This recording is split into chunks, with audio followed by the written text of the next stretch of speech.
एक लड़की की शादी उसकी मर्जी के खिलाफ एक सीधे साधे लड़के से की जाती है, जिसके घर में एक माँ के अलावा और कोई नहीं है। दहेज में लड़के को बहुत सारे उपहार और पैसे मिले होते हैं। लड़की किसी और लड़के से बेहद प्यार करती थी और लड़का भी। लड़की शादी होके घर आ गई अपने ससुराल। सुहागरात के वक्त लड़का दूध लेके आता है तो दुल्हन सवाल पूछती है अपने पति से कि एक पत्नी की मर्जी के बिना पति उसको हाथ लगाए तो उसे बलात्कार कहते हैं या हक। पति: आपको इतनी लंबी और गहरी जाने की कोई ज़रूरत नहीं है, बस दूध लाया हूँ, पी लीजिएगा। हम सिर्फ आपको शुभ रात्रि कहने आए थे, कह के कमरे से निकल जाता है। लड़की मन मार कर रह जाती है, क्योंकि लड़की चाहती थी कि झगड़ा हो ताकि मैं इस गंवार से पीछा छुटा सकूं। है तो दुल्हन, मगर घर का कोई भी काम नहीं करती, बस दिन भर ऑनलाइन रहती और न जाने किस किस से बातें करती। मगर इधर लड़के की माँ बिना शिकायत के दिन भर चूल्हा चौका से लेकर घर का सारा काम करती, मगर हर पल अपने होठों पर मुस्कुराहट लेके फिरती। लड़का एक कंपनी में छोटा सा मुलाजिम है और बेहद ही मेहनती और ईमानदार। करीब महीने भर बीत गए, मगर पति पत्नी अब तक साथ नहीं सोए।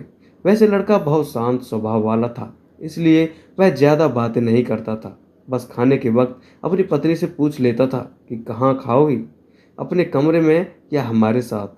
और सोने से पहले डायरी लिखने की आदत थी, जो वह हर रात को लिखता था। ऐसे लड़की के पास एक स्कूटी था। वह हर रोज बाहर जाती थी, पति के ऑफिस जाने के बाद और पति के वापस लौटते ही आ जाती थी। छुट्टी का दिन था, लड़का भी घर पे ही था, तो लड़की ने अच्छे भले खाने को भी गंदा कह के माँ को अपशब्द बोल के खाना फेंक देती है। मगर वह शांत रहने वाला उसका पति अपनी पत्नी पर हाथ उठा देता है, मगर माँ अपने बेटे को बहुत डांटती है। इधर लड़की को बहाना चाहिए था झगड़े का, जो उसे मिल गया था। वह पैर पटकती हुई स्कूटी लेके निकल पड़ती है।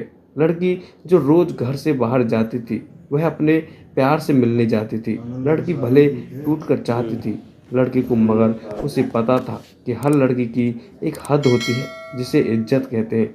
वह उसको बचाए रखती थी। इधर लड़की अपने प्यार के पास पहुंचकर कहती है, अब तो एक पल भी उस घर में नहीं रहना है मुझे। आज गवार ने मुझ पर हाथ उठा के अच्छा नहीं किया। लड़का: अरे तुमसे तो मैं कब से कहता हूँ कि भाग चलो मेरे साथ कहीं दूर, मगर तुम तो कि आजकल पे लगी रहती हो। लड़की: शादी के दिन में आई थी तो तुम्हारे पास, तुम ही ने लौटाया था मुझे।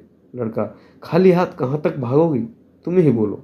मैंने तो कहा था कि कुछ पैसे और गहने ले लो, तुम तो खाली हाथ आई थी।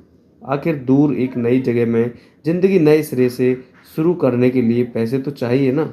लड़की: तुम्हारे और मेरे प्यार के बारे में जानकर मेरे घर वालों ने बैंक के पासबुक, एटीएम और मेरे गहने तक रख लिए थे, तो मैं क्या लाती अपने साथ। हम दोनों मेहनत करके कमा भी तो सकते थे। लड़का: चलाकर इंसान पहले सोचता है और फिर काम करता है।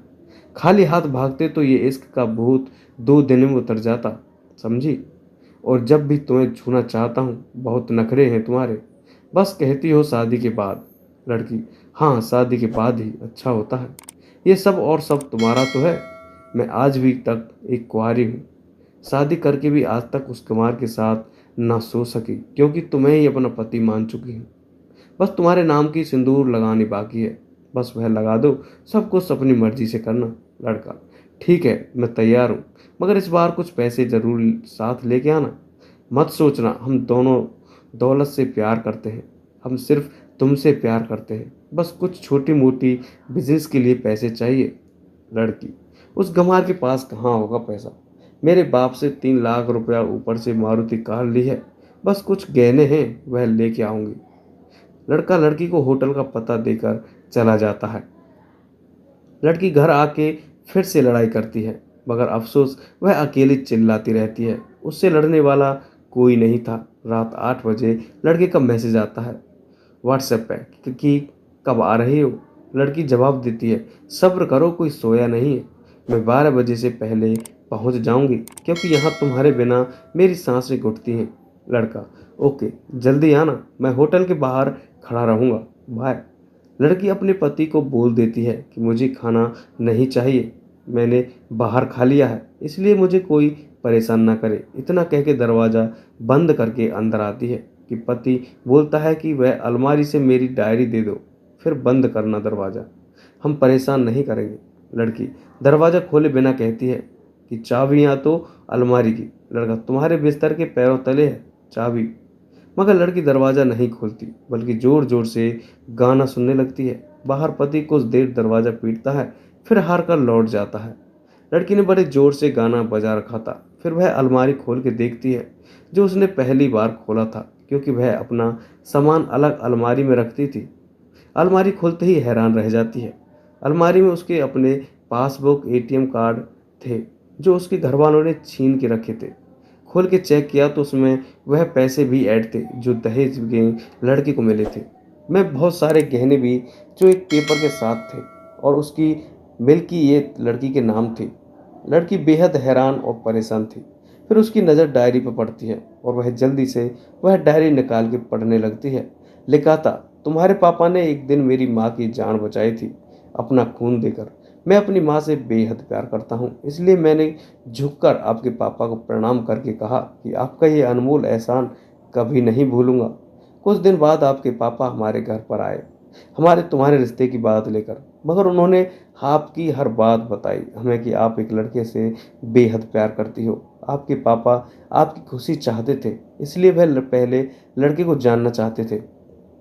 आखिर आप अपने पापा की प्रिंसेस जो थी, और हर बाप अपने प्रिंसेस के लिए एक अच्छा ईमानदार प्रिंस चाहता है। आपके पापा ने खोज करके पता लगाया कि वह लड़का बहुत सी लड़की को धोखा दे चुका है और पहले शादी भी हो चुकी है, पर आपको बता ना सके क्योंकि उन्हें पता था कि ये जो इश्क का नशा है वह हमेशा अपने को गैर और गैर को अपना समझता है। एक बाप के मुंह पर एक बेटी की कहानी सुनकर मैं अचंभित हो गया। हर बाप तक यह शायद ही सोचे। मुझे यकीन हो गया था कि एक अच्छा पति होने का सम्मान मिले न मिले, मगर एक अच्छा दामाद होने की इज्जत मैं हमेशा पा सकता हूँ। मुझे दहेज में मिले सारे पैसे तुम्हारे अकाउंट में कर दिए, और तुम्हारे घर में मिली गाड़ी आज भी तुम्हारे घर पे है, जो मैंने इसलिए भेजी ताकि तुम्हें मुझसे प्यार हो जाए तो साथ चलेंगे कहीं दूर घूमने। दहेज इस नाम से नफरत है मुझे, क्योंकि मैंने दहेज में अपनी बहन और बाप को खोया है। मेरे बाप के अंतिम शब्द भी यही थे कि किसी बेटी के बाप से एक भी रुपया न लेना, मर्द हो तो कमा के खिलाना, तुम आज़ाद हो, कहीं भी जा सकती हो। डायरी के बीच पन्नों पर तलाक के पेपर हैं जहां मैंने पहले ही साइन कर दिया है। जब तुम्हें लगे कि अब इस गंवार के साथ नहीं रहना, तो साइन करके कहीं भी अपनी सारी चीज़ें लेके जा सकती हो। लड़की हैरान थी, परेशान थी। ना चाहते हुए भी गंवार के शब्दों को दिल को छुआ था, न चाहते हुए भी गंवार के अनदेखे प्यार को महसूस करके पलकें नम हुई थीं। आगे लिखा था, मैंने तुम्हें इसलिए मारा क्योंकि आपने माँ को गाली दी, और जो बेटा खुद के आगे माँ की बेइज्जती होने का सहन कर जाए वह फिर बेटा कैसा। कल आपके भी बच्चे होंगे, चाहे किसी के साथ भी हो, वह महसूस होगी माँ की महानता और प्यार। आपको दुल्हन बना के हम सफ़र बनाने लाया हूँ, ज़बरदस्ती करने नहीं। जब प्यार हो जाए तो भरपूर वसूल कर लूँगा आपसे। आपकी हर गुस्ताखी का बदला हम शिद्दत से लेंगे। हम आपसे, अगर आप मेरी हुई तो बेपनाह मोहब्बत करके, किसी और की हुई तो आपके हक में दुआएं मांग के। लड़की का फ़ोन बज रहा था जो बॉयफ्रेंड मोड पे था। लड़की अब दुल्हन बन चुकी थी। पलकों से आंसू गिर रहे थे। सिसकते हुए मोबाइल से पहले सिम निकाल के तोड़ा, फिर सामान जैसा था वैसे रख के न जाने कब सो गई, पता नहीं चला। सुबह देर से जागी तब तक गंवार ऑफिस जा चुका था। पहले नहा धोकर साड़ी पहनी, लंबी सी सिंदूर डाली अपनी मांग में, फिर मंगलसूत्र, जबकि पहले एक टीके जैसी साड़ी साइड पे सिंदूर लगा देती ताकि कोई लड़का ध्यान न दे। मगर आज 10 किलोमीटर से भी दिखाई दे लंबी और गाढ़ी सिंदूर लगाई थी दुल्हन ने। फिर किचन में जाके सासू माँ को जबरदस्ती कमरे में लेके तैयार होने को कहती है, और अपने गंवार पति के लिए थोड़े नमकीन, थोड़े हलवे, चाय बना के अपनी स्कूटी में सासू माँ को और जबरदस्ती बैठाकर, जबकि कुछ पता ही नहीं है उनको कि बहू आज मुझे कहाँ ले जा रही है, बस बैठ जाती है। फिर रास्ते में सासू माँ को पति के ऑफिस का पता पूछकर ऑफिस की पहुंच जाती है। पति हैरान रह जाता है पत्नी को इस हालत में देखकर। पति, सब ठीक तो है ना माँ? मगर माँ बोलती है। इससे पहले पत्नी गले लगकर कहती है कि अब सब ठीक है, I love you for ever. Office के लोग सब खड़े हो जाते हैं तो दुल्हन कहती है कि मैं इनकी धर्मपत्नी हूँ, वनवास गई थी, सुबह लौटी हूँ। अब 1 महीने तक मेरे पतिदेव ऑफिस में दिखाई नहीं देंगे। ऑफिस के लोग, दुल्हन, क्योंकि हम लंबी छुट्टी पर जा रहे हैं। साथ साथ पति, पागल, दुल्हन आपके शादी और भोलेपन ने बनाया है। सभी लोग तालियां बजाते हैं और दुल्हन फिर से लिपट जाती है अपने पति गंवार से, जहां से वह दोबारा कभी भी छूटना नहीं चाहती थी। बड़े कड़े फैसले होते हैं कभी कभी हमारे अपनों की, मगर हम समझ नहीं पाते कि हमारी फिक्र खुद से ज़्यादा क्यों करते हैं। माँ बाप के फैसलों का सम्मान करें, क्योंकि ये दो सख्त हैं जो आपको हमेशा दुनियादारी से ज़्यादा प्यार करते हैं। दोस्तों, कैसी लगी कहानी? अगर अच्छी लगे तो हमें कमेंट में ज़रूर बताएं और चैनल को सब्सक्राइब करना ना भूलें। धन्यवाद।